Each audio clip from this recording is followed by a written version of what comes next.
Your dead husband stands above the fireplace with a rifle he made himself, saying, "Darling, I built this ghost story, but you gotta live in it."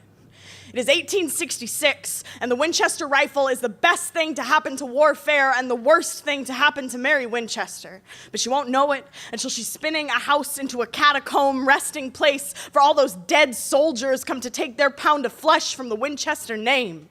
And ain't it just like a woman?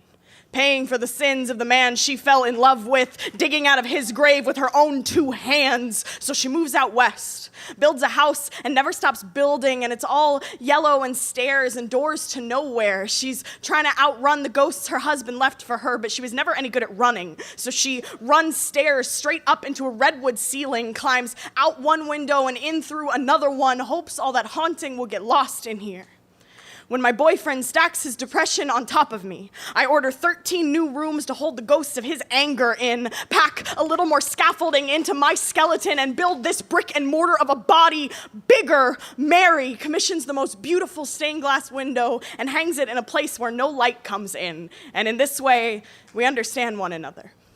It's 2016, and the ghosts of my boyfriend's ex-girlfriends won't stop crawling into bed with us. Every mistake he's ever made comes to roost in my rafters, and my whole framework buckles. He's never made a rifle, but he makes a damn good whiskey sour. I mean, gin and tonic. I mean, Bloody Mary. I mean, another beer, another night driving drunk to make me wonder just whose ghost I'm saving all this space for. I see the death of our relationship written on every wall. It starts with the word woman, ends when he no longer sees me as even human, but I build anyway, paint over it, reach out for him even when he is dead man walking, reach out for him even when he stops reaching back, starts rolling me onto my stomach so he doesn't have to look at me, fucks like a grave robber come to burn my crypt of a cunt to the ground.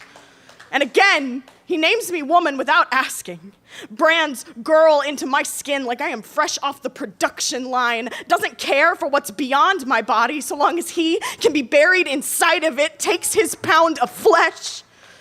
100 years later, and the Winchester mansion becomes a profiteering tourist destination, but Mary is still the only person to have ever stepped through the front door. 100 years later, and my boyfriend mounts an old Winchester rifle in the place where his heart is supposed to be and tells me to build for him, build for his broken, his bloody, his dead. But Mary, this is our house. It's full of other people's ghosts. And ain't it just like a woman to take a haunting and make it home?